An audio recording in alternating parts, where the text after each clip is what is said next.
बिस्मिल्लाहिर्रहमानिर्रहीम। सूरह अल-जासिया 22 से 37 तक का तर्जुमा पेश कर रहे हैं। अल्लाह ने तो आसमानों और ज़मीन को बरहक पैदा किया है और इसलिए किया है कि हर मुतनफ़िस को उसकी कमाई का बदला दिया जाए। लोगों पर जुल्म हरगिज़ न किया जाएगा। फिर क्या तुमने कभी उस शख्स के हाल पर भी गौर किया है जिसने अपने ख्वाहिश नफ्स को अपना खुदा बना लिया और अल्लाह ने इल्म के बावजूद उसे गुमराही में फेंक दिया और उसके दिल और कानों पर मुहर लगा दी और उसकी आंखों पर पर्दा डाल दिया। अल्लाह के बाद अब और कौन है जो उसे हिदायत दे? क्या तुम लोग कोई सबक नहीं लेते?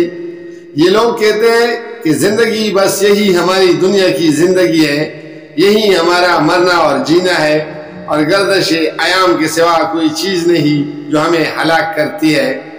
दरहकीकत इस मामले में इनके पास कोई इल्म नहीं है, ये महज गुमान की बिना पर ये बातें करते हैं और जब हमारी वाज़ेह आयात इन्हें सुनाई जाती है तो इनके पास कोई हुज्जत इसके सिवा नहीं होती कि उठा लाओ हमारे बाप दादा को अगर तुम सच्चे हो। अब ए नबी सल्लल्लाहु अलैहि वसल्लम इनसे कहो, अल्लाह ही तुम्हें ज़िंदगी बख्शता है, फिर वही तुम्हें मौत देता है, फिर वही तुमको उस क़यामत के दिन जमा करेगा जिसके आने में कोई शक नहीं, मगर अक्सर लोग जानते नहीं हैं। ज़मीन और आसमानों की बादशाही अल्लाह ही की है और जिस रोज़ क़यामत की घड़ी आ खड़ी होगी उस दिन बातिल परस्त खसारे में पड़ जाएंगे। उस वक्त तुम हर गिरोह को घुटनों के बिल गिरा देखोगे। हर गिरोह को पुकारा जाएगा कि आए और अपना नामा अमाल देके। उनसे कहा जाएगा, आज तुम लोगों को उन आमाल का बदला दिया जाएगा जो तुम करते रहे थे।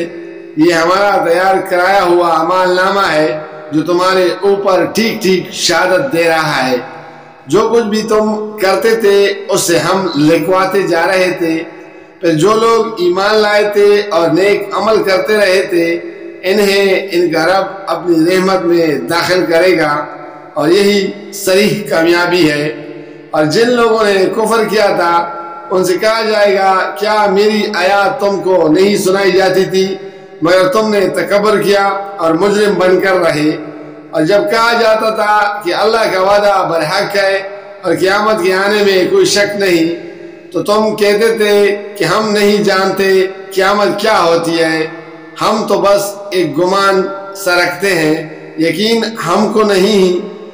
उस वक्त उन पर इनके आमाल की बुराइयां खुल जाएगी और वो उस चीज़ की पैर में आ जाएंगे जिसका वो मजाक उड़ाया करते थे और इनसे कह दिया जाएगा कि आज हम भी उसी तरह तुम्हें बुलाए देते हैं जिस तरह तुम इस दिन की मुलाकात को भूल गए थे। तुम्हारा ठिकाना अब दोज़ख है और कोई तुम्हारी मदद करने वाला नहीं है।